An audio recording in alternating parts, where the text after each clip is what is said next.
You're listening to the Pace Radio Network here at paceradio.net. The views expressed by the individuals during this broadcast are their own opinions, and they may not be the same as those of their group or other organizations they may be involved with. All medical advice during our broadcast is not a medical opinion and should be checked with your medical physician.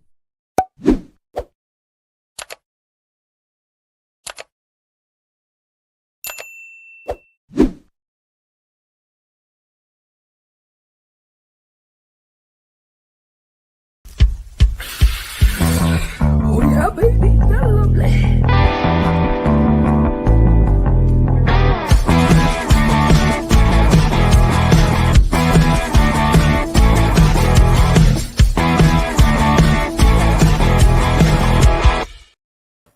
Good morning, it's June the 23rd, and welcome to Psychedelics and Cannabis Educational News. Good morning, Rev Sydney. How you doing?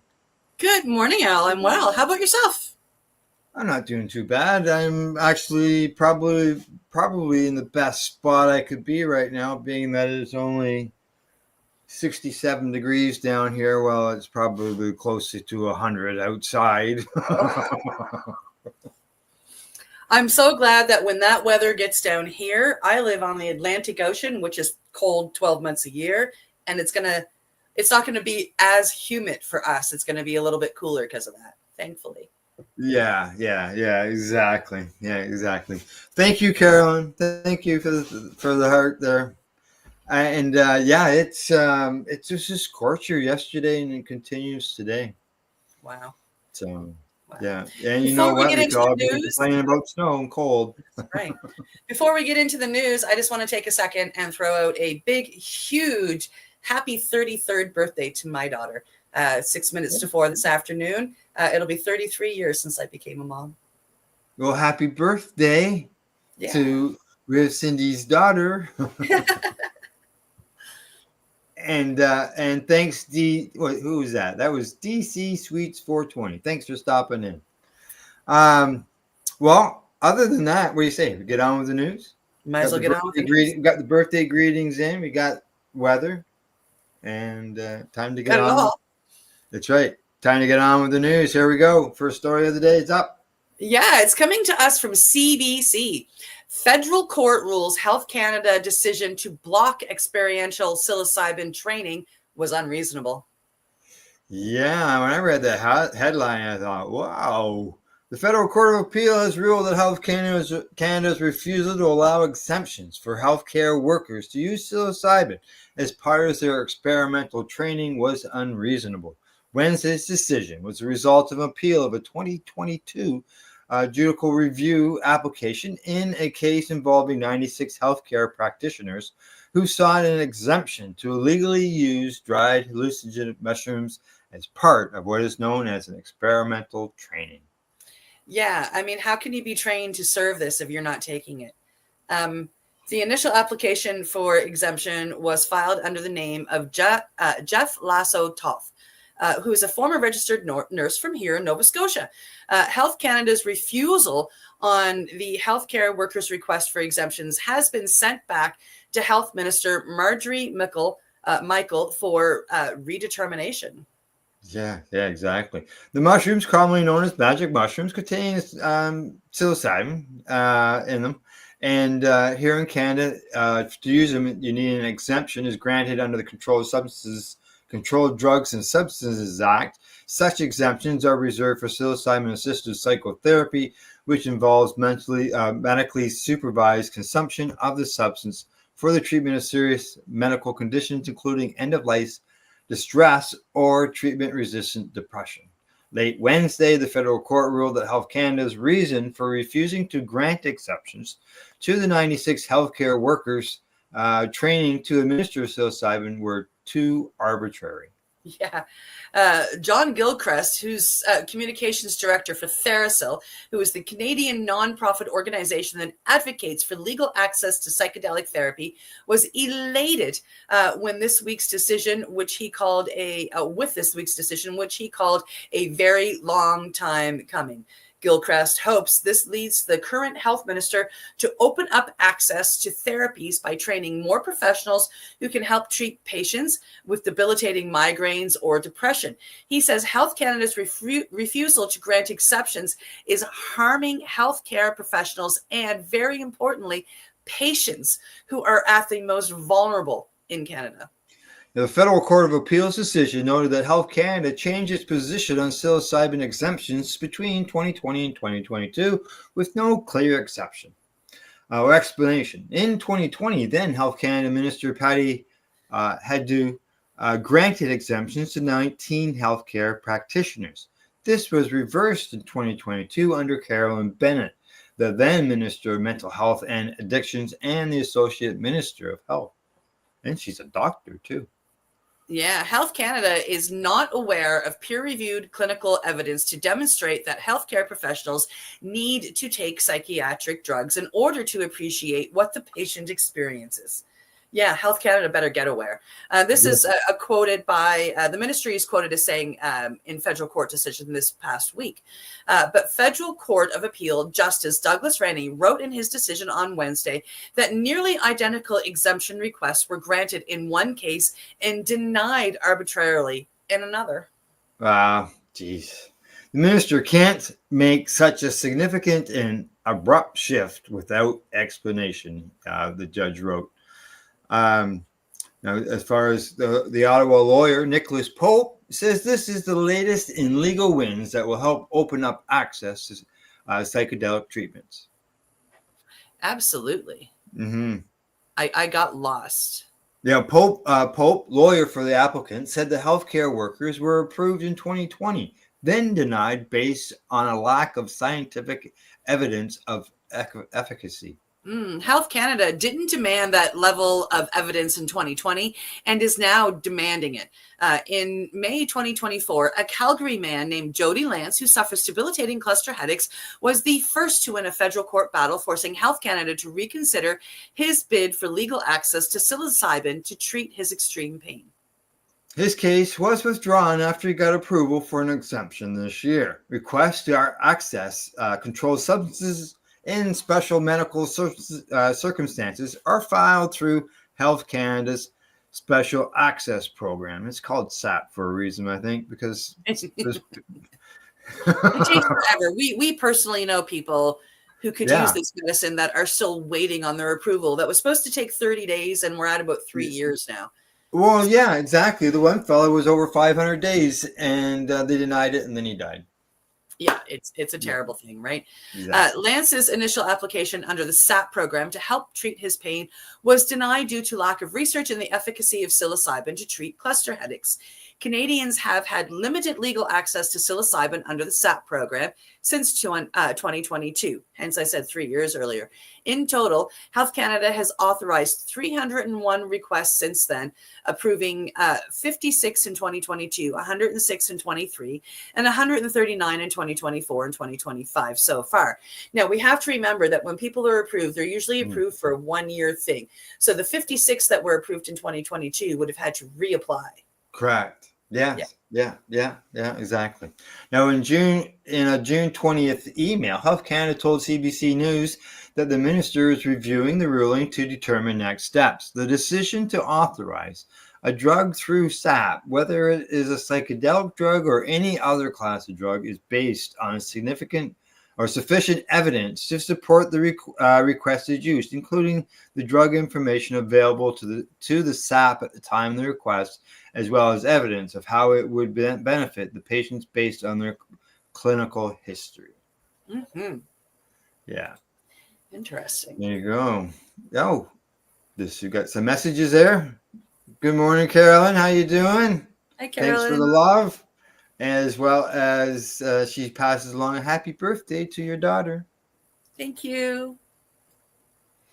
As well. Okay, there we go. That story's gone. We're going to move on to the next one. And, I'm going to say this is one that I'm going to say has probably concerned me for many, many years. And here we go. Here we go. Coming to us from MJ Biz Daily. Printed and dyed cannabis rolling papers could pose health risks. Yeah, there's been. I've always just sort of shied away from them. After discovering a study, revealing alarming levels of heavy metal contamination in printed cannabis rolling papers, Custom Cones USA discarded its inventory and stopped producing them. The study, conducted by researchers at Lake Superior State University, analyzed 26 different elements and found that printed papers contain significantly higher concentrations of metals such as copper, chromium, and vanadium compared to their unprinted counterparts. This discovery highlights a potential health risk, and cannabis business owners could be unknowingly exposing customers to unsafe levels of these contaminants. Custom Cones USA is taking a proactive stance to prioritize consumer safety by discontinuing all printed rolling paper options. The Renton, Washington-based company was about to start making rolling papers with hearts printed on them when Harrison Bard, CEO of Custom Cones USA, learned of the study and health dangers printed papers pose. Instead, Custom Cones USA now focuses on packaging and tips designed for specific brands. You don't need inks and printing and pretty designs on your rolling papers, Bard said. It might lead to having a cooler picture on Instagram, but we owe consumers the education and trust that they're buying a safe and reliable product. Consumers trust that if you're selling it to me, it's good. Many manufacturers, particularly those overseas, market their printed papers as being made with soy-based inks. Although that sounds appealing, it's just a marketing gimmick that distracts from the truth. Printed rolling papers are still full of heavy metals. Many consumers don't realize that smoking accessories are not regulated anywhere near the level of tobacco products. While cannabis itself undergoes rigorous testing in regulated states, the papers and wraps used to consume them are not.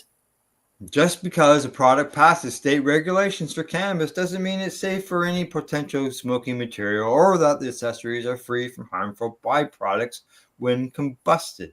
Pennsylvania-based standards organization ASTM International has formed a committee to create standards for pre-rolls, says Darren Millard, a technical director for St. Louis-based compliance service Cannabis Safety and Quality, and an active volunteer with ASTM, where he has taken the lead for the development of many standards for the cannabis industry.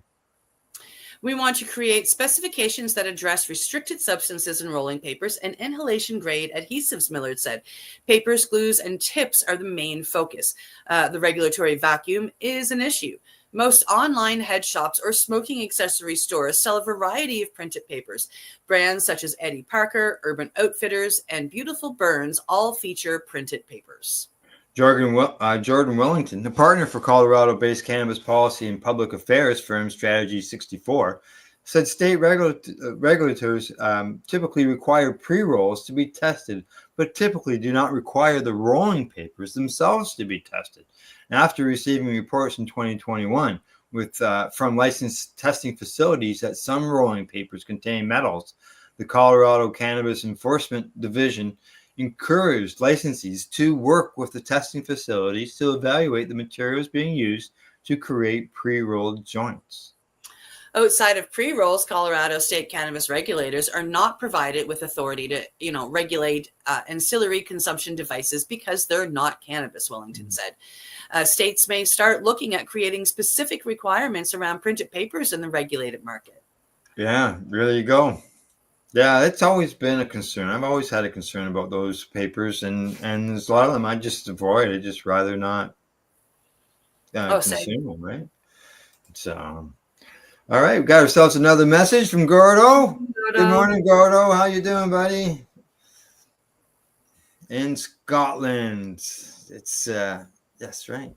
So we have our family line comes from there, from Scotland. Nice. Yeah. A quarter of mine comes from there as well. Yeah, there you go. All righty. We're moving on to the next story of the day. Yes. Coming to us from Marijuana Moment.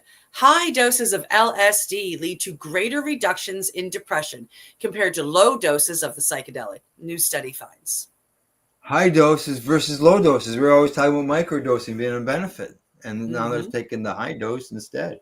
They say taking a high dose of LSD coupled with assisted therapy led to greater reductions in depression among patients compared to those who received low dose of the psychedelic, according to a new study. Researchers at the University of Basel in Switzerland investigated the therapeutic potential of LSD for people with moderate to severe major depression disorder, and they found the substance showed promise as a novel approach to treating the condition. Notably, the study published this month in the journal Med indicated that high-dose LSD-assisted therapy reduced depressive symptoms more than low-dose therapy, and that the improvements lasted for up to 12 weeks after the treatment. The randomized double-blind trial involved administering doses of 100 UG and 200 of LSD for one cohort and 2 doses of 25 of the psychedelic for the other. Symptoms of depression, so they're comparing a high dose with a micro. Symptoms of depression were measured at multiple intervals, starting with the baseline and followed up with examinations after 2 weeks, 6 weeks, and 12 weeks.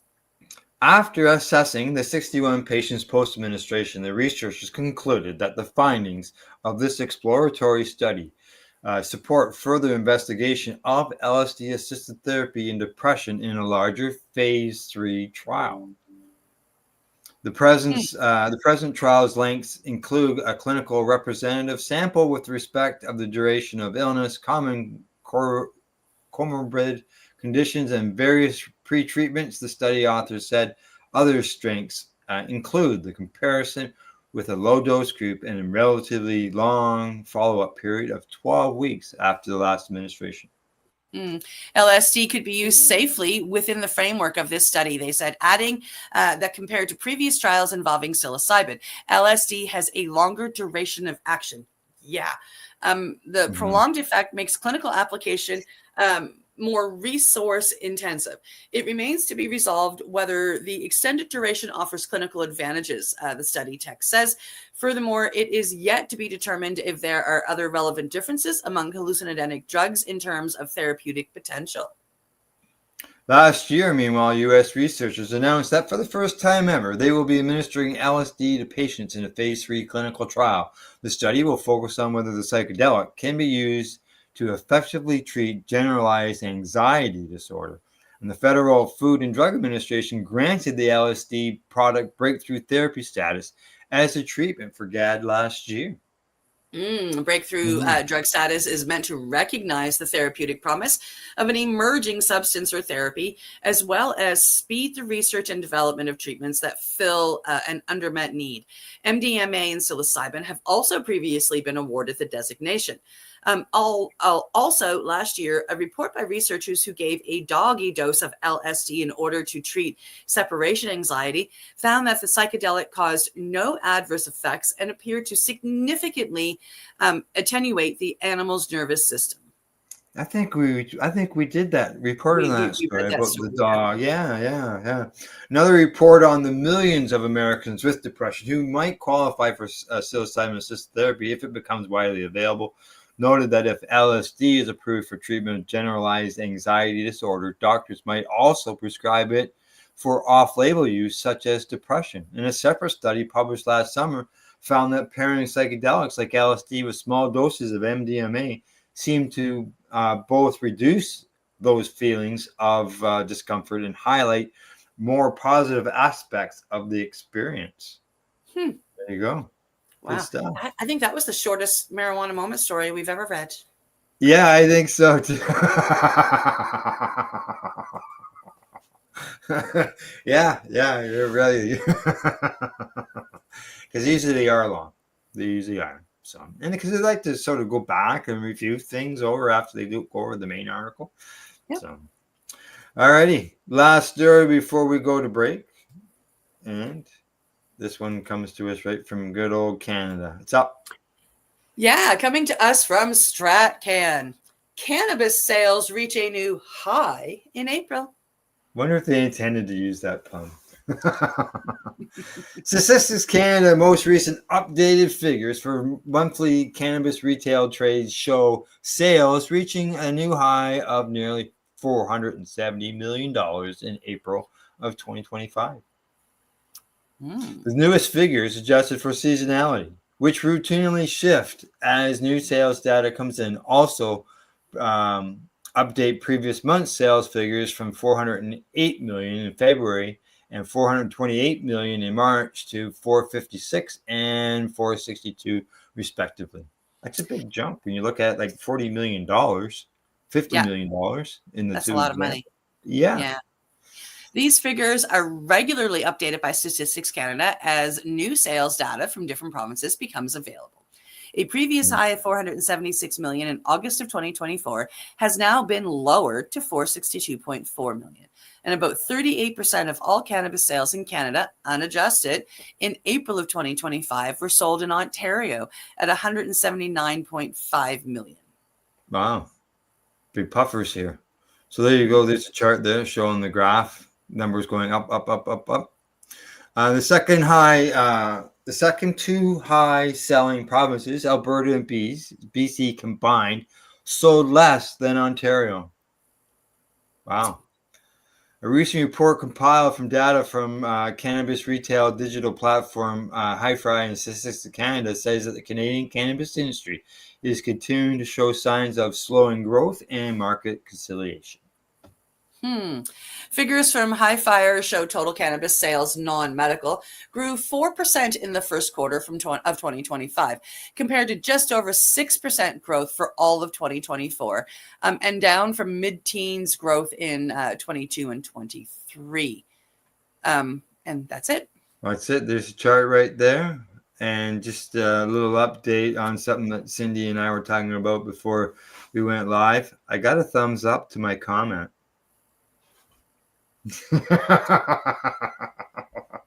All righty. Congratulations. I thought I mentioned that. We can't talk during the break, right? I thought I mentioned that now. Yeah. So okay. I'll wait till it's official before saying anything. Okay, other than that, all right.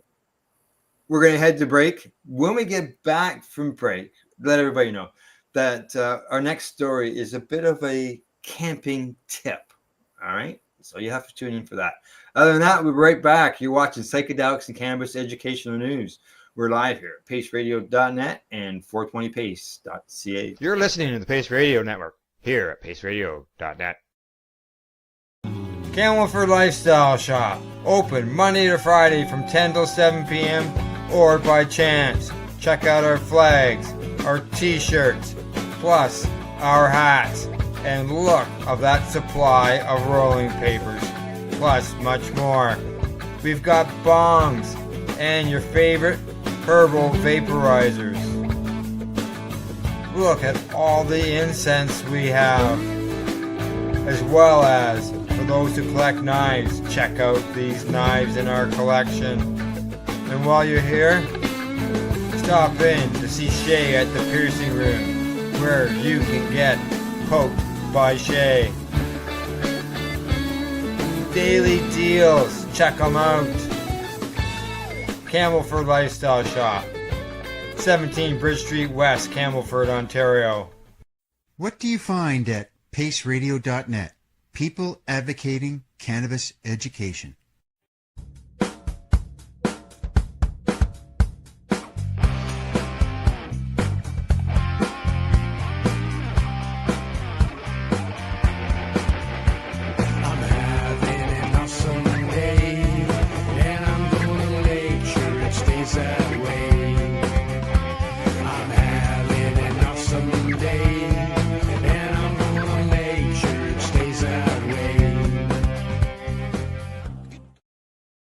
Limestone City Hydroponics is Kingston, Ontario's hydroponics shop. Take your growing to the next level and create the optimal environment with a tent kit, or maximize your yield with an ebb and flow flood table kit. Either way, Limestone City Hydroponics has more sizes and options to fit your needs. Are you looking for the power of the sun that adapts to your budget? Then look no further, as they have professional grow lighting. They have indoor grow systems that are easy and cost effective, with many options to fit your living space and lifestyle. Cultivate your growing potential. We have everything you need to succeed. And if you can't make it to the store, they offer local delivery to the greater Kingston area. Remember, when you're looking for experts to help you grow, then look no further than the locally owned Limestone City Hydroponics, 105 Sunderland Drive in Kingston, Ontario. Call them at 613-548-0420. Rerolled Saturdays. Check it out. Nothing but non-stop cannabis and psychedelic programming. Find it at 420pace.ca. You're listening to the Pace Radio Network here at paceradio.net. Hey, we're back from a medication session, and you're live with Psychedelics Cannabis educational news. And Cindy, I can confirm that I got a message during break that I can read between the lines. And to let everybody know, even my wife doesn't even know this yet, but because she hasn't read the messages. But when my son sends me a picture with a brand new car and says we need room for 3 car seats, which one will fit 3 car seats? And he only has 2 kids with car seats. There's a reason for the 3rd one. And looks like I'm about to become a papa again. Congratulations. It's so exciting. So, That'll be just in time for Christmas, too. What a beautiful Christmas present that will be. Yes, exactly. And like I said, Grandma does, my wife, Gail, she hasn't read yet. She hasn't read the messages. I have told her to check the messages, and I will let her know that I talked about it in the show. All right. Exciting. So this would be grandchild number 7. Wow. Is what this will be. Yeah. Number 7. No information as far as sex. I know that with the last grandchild, they waited until the baby was born. Well, that's an exciting way to do it. Like, I mean, yeah, they may change their mind this time to prepare more, where they, they've already got kids ahead of this one, but who knows? Who knows? Yeah, exactly. All right. Well, we'll get on to that camping tip for everybody. And I was glad to see this, because I'm not a big fan of DEET. So Here we go. It's up. Yeah, coming to us from Green State. Can CBD kill mosquitoes? This study has the answer. Yes, mosquitoes aren't just annoying. They're the most dangerous animal on Earth, killing over 1 million people every year as traditional chemical sprays become less efficient in killing the organism. Scientists are scrambling to find ways to control the spread of deadly mosquito-borne diseases. And in a study published in Insects, scientists from the Ohio State University found that hemp might be the solution. That's right, people. Just never seems to end. The scientists extracted the active ingredient CBD from hemp leaves and added the concentrate to water containing yellow fever mosquito larvae. The water contained 2 strains of the larva, one that was insecticide resistant and one that was not. And in the end, every larva exposed to the CBD died within 48 hours. Interesting. Yeah. Eric Martinez Rodriguez, the lead author of the study, said it's very important to be able to control these pests at an early stage when they are at the most vulnerable. Due to the overuse of traditional synthetic insecticides, larvae have developed resistance to the once effective methods.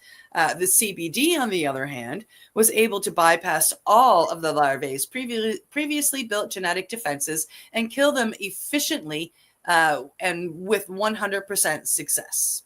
Nice. Martinez Rodriguez believes that this finding will allow for new insecticide products to have been made relatively cheaply. Hemp is a fairly sustainable crop, and there's potential for growers around the country to benefit from contributing to the supply chain if CBD is widely adopted for insecticide purposes.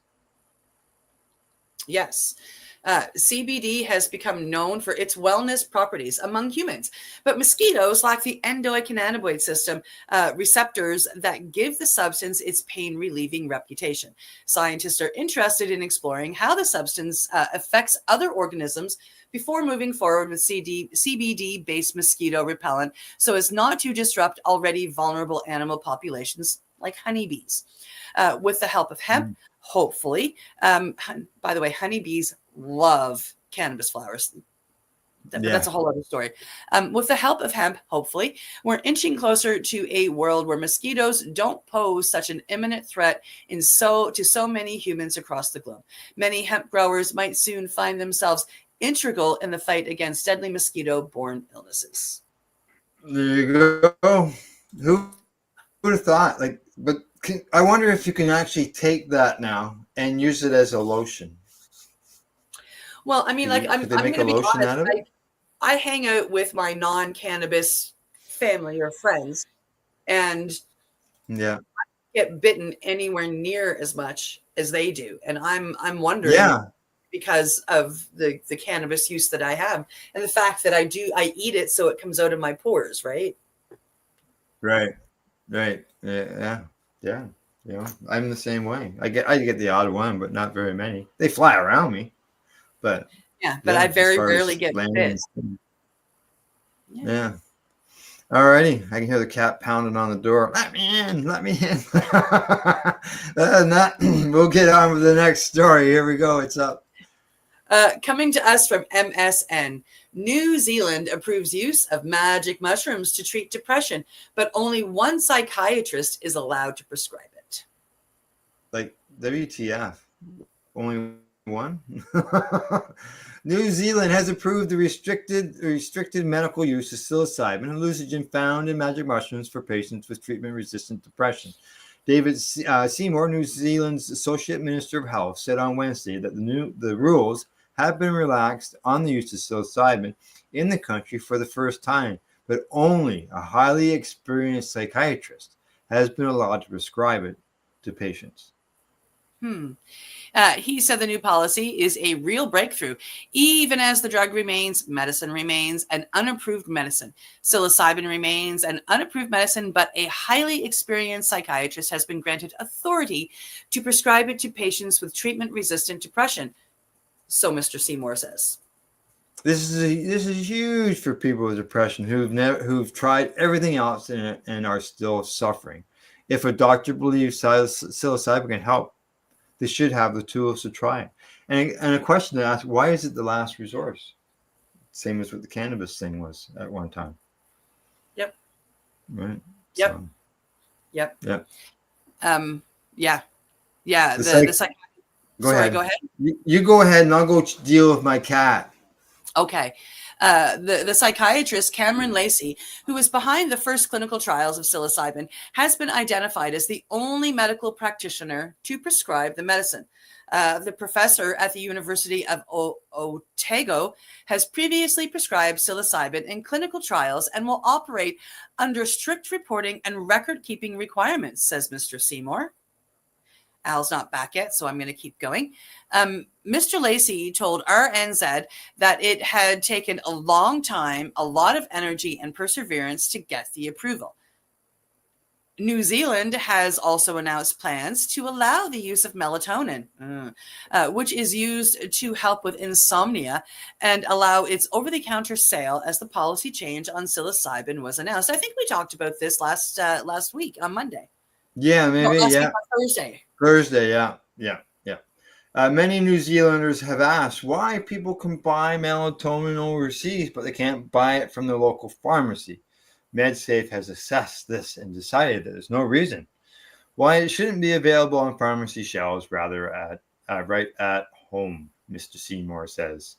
Psilocybin is a naturally occurring psychedelic compound found on certain species of mushrooms, and they're found in over 180 species of fungi. And these mushrooms have a long history of use in the indigenous spiritual and healing rituals in parts of Central and South America. Interesting. Studies have found that 80% of patients who were given psilocybin experienced a drop in anxiety and depression that lasted 6 months or more. New Zealand has become the latest country to allow use of psilocybin. In 2023, Australia allowed some psychiatrists to prescribe the medicine for the treatment of certain mental health conditions. Switzerland allows restricted compassionate use of LSD, MDMA, and psilocybin for medical use. Interesting. In the U.S., only Oregon and Colorado have legalized regulated therapeutic use of psilocybin, while some states allow restricted access to the medicine. And the independent is, then they talk about themselves. Well, interesting. We talked about this on the melatonin's ringing clear, because we talked about this last week. Yeah. And we talked about how the fact melatonin, if you take it on a regular basis and too much, your body will stop producing it. So it can be, you got to be careful if you're going to use melatonin for sleep. Oh yeah. Only a long while. I don't use it. So I have my cannabis. Yeah. Right. Yeah. I'll eat an extra 50 milligrams of cannabis and that'll knock me out. Yeah, exactly. Yeah. Okay. All right. Heading on to the next story. Coming to us from StratCan, former Canadian senator assisting First Nation with cannabis regulations. Yeah, former Canadian Senator Dan Christmas is working with his home community of member to First Nations to help efforts to regulate the sale of cannabis in the Nova Scotia community. Is that near you? Yeah. Nova Scotia, we're small. It's all near me. Yeah, that's true. That's true. Now, hey, we got two stories from Nova Scotia today. According to the Cape Breton Post, the former senator who represented Nova Scotia from 2016 to 2023 was approached about 18 months ago by the member to leadership to see if he could lead the community's efforts to create rules for cannabis sales. Christmas has been chair of the Member 2 Cannabis Law Working Group for the past year, working on the proposed legislation. The Member 2 First Nation is located near Sydney, Nova Scotia, on the northeastern edge of Cape Breton Island.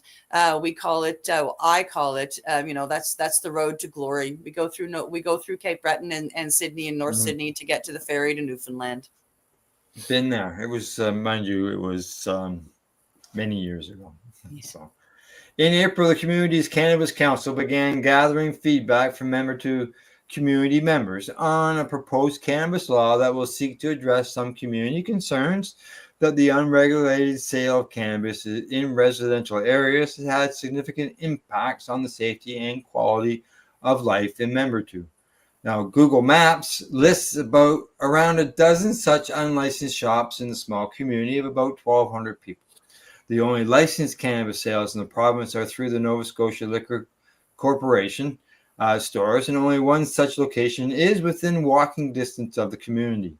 There are 50 NSLC cannabis locations in the entire province. There are 49 closets in the back of liquor stores in this province, and we have one standalone in the middle of Halifax. Wow. It's not cool.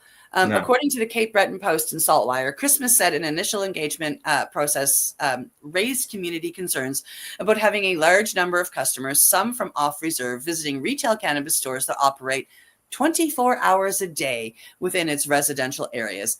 Basically, the streets were blocked and there was so much traffic coming in and out that our own residents, the elders and the kids, don't feel safe on the street, Christmas explains. Some pictures of some of the stores, I would say. Now, further highlighting the diversity of opinion about cannabis rules and regulations in First Nation communities, a cannabis rights group, Nova Scotia Mi'kmaq Rights Group, the Mi'kmaq Rights Association, has been pushing back against what they say is the Member 2's First Nation in Nova Scotia's efforts to ban cannabis sales in the community. Rather than banning stores outright, Christmas says that the chief and council would rather designate that those sales take place in commercial areas. Chief and band council say they intend to incentivize cooperation with such a law by offering legal protection to those operators. Member 2 would then potentially act as the wholesaler and distribution center for cannabis that comes onto the reserve. Simone Marshall, a communications officer with the Member 2 Governance Committee, tells StratCan that a valid distribution license will permit the license holder to sell cannabis to the holder of a retail license. This license can only be held by Member 2 or an entity created by Member 2 specifically for this purpose, she explained via email. Once the holder of a distribution license is established, it will be up to Member 2 Chief and Council and the holder of the distribution license to determine the inventory of cannabis products sold as well as where they are sourced. And the same engagement sessions with community members are scheduled to take place throughout June. New regulations introduced in Nova Scotia this past April will allow Mi'kmaq communities to open legal community-owned cannabis retail stores on reserve by agreement with the Nova Scotia Liquor Commission. So they are going to be allowed to have the privatized stores and standalone stores that the entire province should be allowed to have. There is currently one on-reserve NSLC location that sells cannabis here in Nova Scotia, and it opened in Escani, Cape Breton, in September of 2022. Now, 8 First Nations in Nova Scotia are part of the Confederacy of Mainland Mi'kmaq, which includes the Member 2 First Nation. Earlier this year, an associate chief judge in Nova Scotia sentenced a man to 6 months conditional sentence for operating a cannabis store within the territory of nearby Millbrook First Nation without a license. The man's lawyer has argued that the Millbrook First Nation had a historical connection to cannabis and cannabis trade prior to contact with Europeans, and that the development of federal and provincial cannabis regulations did not include consultation with the First Nation, and that Millbrook First Nation is on unceded territory. In a provincial court ruling from June of 2024, a judge said the defendant's case did not make an effective argument for the existence of Aboriginal and or treaty rights attached to the cannabis store operations, siding with the Crown, who argued the case was frivolous and a waste of the court's time. And we are all hoping that they are going to take it all the way to the Canadian Supreme Court. Yes. Now, in deciding on the man's sentencing on March the 31st, 2025 ruling, the associate chief judge said the sentencing was based on general and specific deterrence, noting that this type of offense is proliferating in Nova Scotia in contradiction of provincial and federal cannabis regulations. And they say how to regulate cannabis sales and production has been a hot topic in another First Nations community in Canada in recent months. An ongoing dispute has been simmering in the 6 nations of the Grand River in Ontario, with vocal opposition from the community against a large cannabis facility called Legacy Farms that was recently licensed by local council. In Quebec, the Mohawk Council of Kawanaki recently announced a 45-day moratorium on the retail sales of cannabis in the territory, effective on Wednesday, June 11th, 2025 until July 25th, 2025, due to increased opposition from community members regarding cannabis sales. The Kawanaki Cannabis Control Board also issued their first micro-cannabis production license in late 2024 to a business called MSJ Cultivation. This is the second license the agency has issued. The first was for a standard cultivation and processing license. The standard cultivation license and the standard processing license from KCCB were both issued to a numbered company on December the 3rd, 2021 and February the 14th, 2023, respectively. The micro-cultivation license authorizes MSJ to cultivate, possess, and test cannabis, as well as sell cannabis to holders of a valid distribution license or export from the territory to a licensed processor or retailer in another jurisdiction.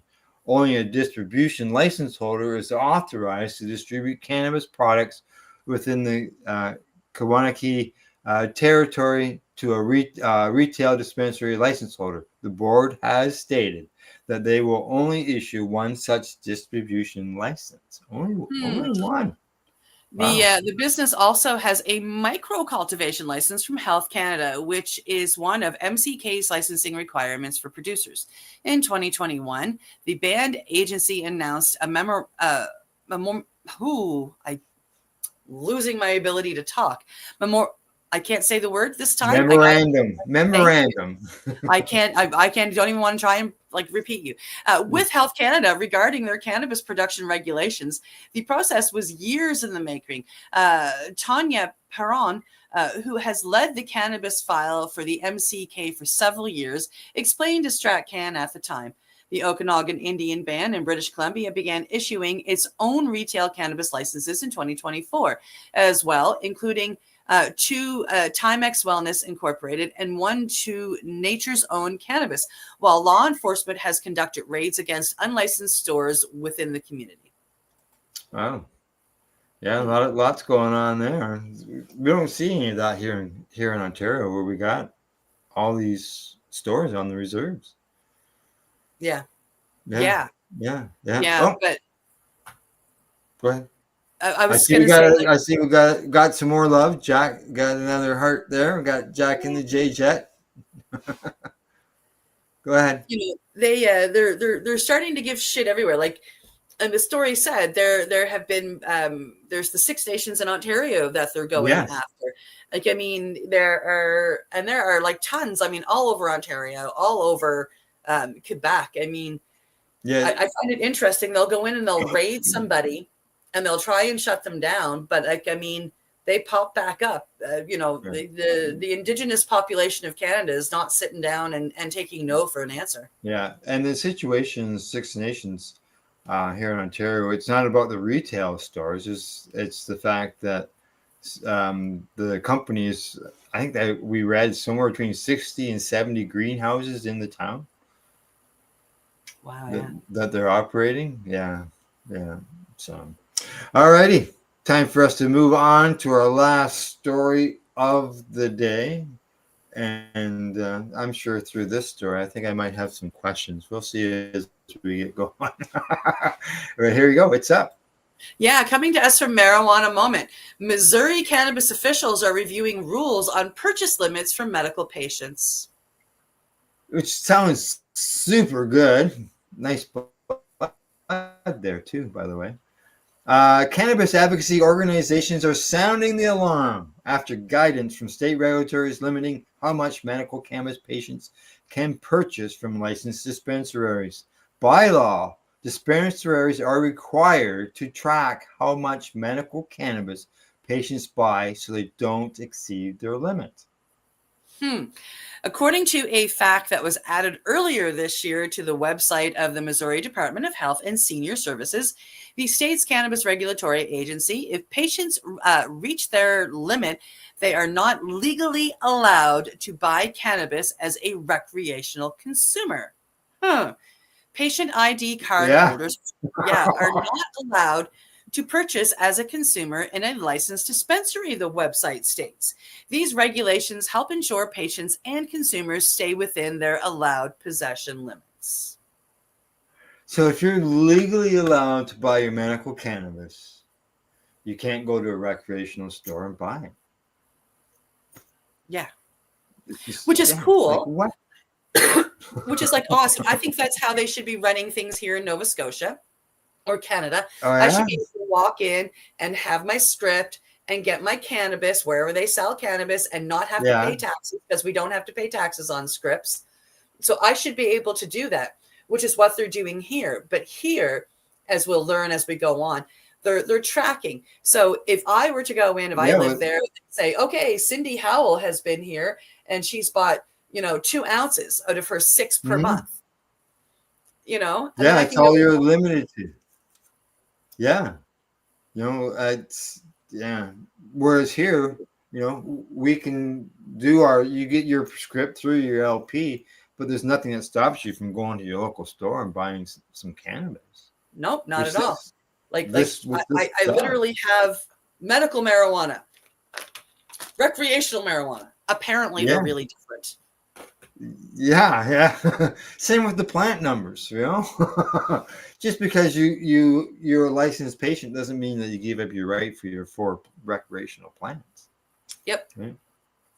So, all right, back to the story. It says here that in general, medical patients are limited to 6-ounce allotment of dried, unprocessed cannabis every 30 days. recreational consumers are allowed to purchase up to 3 ounces every day, but can't possess more than 3 ounces. Okay, so you can buy 90 ounces a month for recreational consumer, but you can only get 6 ounces as a medical patient? Yeah. Yeah. How wrong is that? How really wrong is that? That's why I said this is good.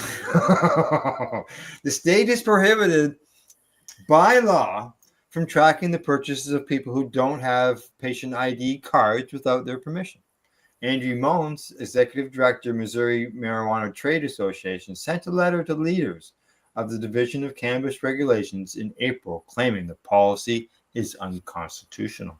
So I have a question. Sure, go ahead. So I'm a medical patient. I Yeah. happen to have a 6 ounce per month allotment. So it matches with what they're saying. So every 30 days here in Canada, I can buy my medical cannabis and I can get my 6 ounces. If I were in Missouri, they would, in Mark, I can't buy any more medical marijuana. Done, Cindy, you're done. But it also says here, Correct. People who don't have patient ID cards, so does that mean I can go in and say, screw you when you ask me for my ID and still buy cannabis as a recreational user? Yeah. Why not? I'm not going to show my card. Don't tell them that you're a patient. Yeah, don't tell them you're a patient. So that's interesting. Yeah, I'd be curious to see how that works. We believe that DCR's interpretation that a Missourian must either be an adult use consumer or a medical patient is neither good public policy nor a constitutionally sound interpretation, he wrote. Mullins said the policy is also inconsistent with what the division told industry members in February of 2023, just days after the recreational cannabis sales began in Missouri. The division sent an email responding to an industry member's question on the issue that said patients who are 21 years of age or older will also be able to purchase cannabis products as a consumer. Lisa Cox, spokeswoman for the division, said the February email was inaccurate and sent in error. It was a few months before the final administrative rules on the recreational cannabis became effective in August of 2023, she says. The department has received and reviewed the correspondence from MoCan Trade regarding the communication that was sent in error, Cox says. The department was engaged directly with MoCan Trade to address their concerns and inform them that the policies are currently under review. Brennan England, Missouri State Director of Minorities for Medical Cannabis, believes there needs to be a coordinated effort to repeal the policy. We in the Black and Brown medical community were early adopters seeking primarily legal protection, consistent access, and affordability, he said. Restricting patient purchasing power is not a neutral act. It disrupts care, deepens mistrust, and locks out those who move first with the most at stake. Yeah. England, a longtime medical cannabis patient and community leader, began organizing for medical cannabis reform in 2014, leading some of the state's largest signature drives and public education events. He founded the St. Louis Cannabis Club and opened the Cola Lounge, Missouri's first private cannabis consumption space, in August of 2019, the moment state protections for cannabis became active. England believes the rule harms minority communities disproportionately, and a repeal should be followed by a joint policy briefing with division leaders and impacted patients, licensed operators, and legal advisors. Yeah. Beyond policy, we need strategy that humanizes the process, England said. That means real conversations, not just statements. Where regulators hear firsthand from patients and communities affected. A briefing is one thing, but sitting across from someone who's had care delayed or denied by this rule, that creates impact that data alone can't. Yeah, exactly. Well, there we go. End of story. I missed the last little bit. I forgot to put the screen up because every time we stop to talk, I bring just the two of us up, right, and remove the story. That's okay. And yeah, But yeah, there we go. And just so you know, to update you on the family things, Grandma is now aware. Yay! Congratulations, Gail. OMG! And to your son and his wife, of course. But you know, Right. I know Papa and Grandma, so congratulations to Papa and Grandma. I'm so excited for you guys. Thank you very much. And thanks for the thumbs up, Leslie, as well. Well, anything else? I'm sure I'll be talking to my wife later on about all the news today. So Yes. other than that, anything else?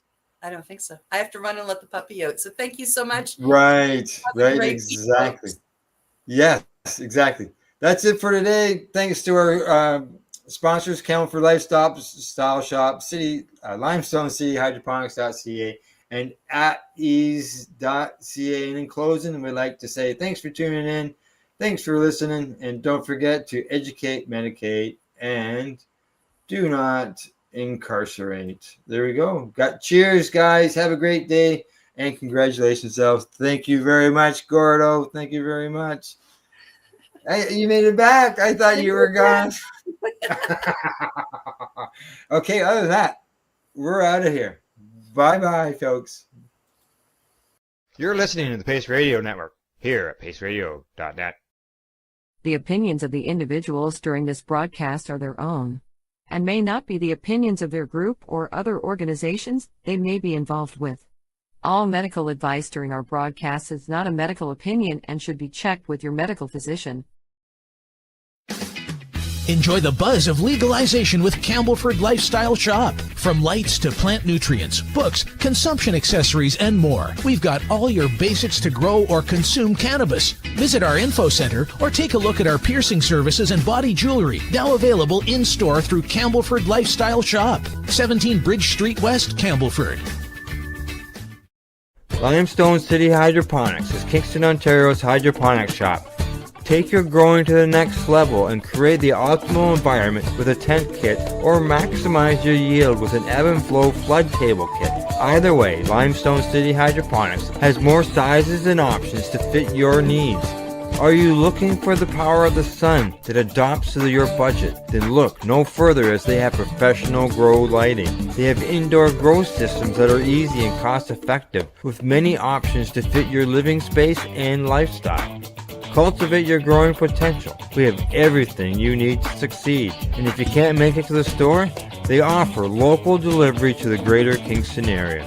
Remember, when you're looking for experts to help you grow, then look no further than the locally owned Limestone City Hydroponics, 105 Sunderland Drive in Kingston, Ontario. Call them at 613-548-0420.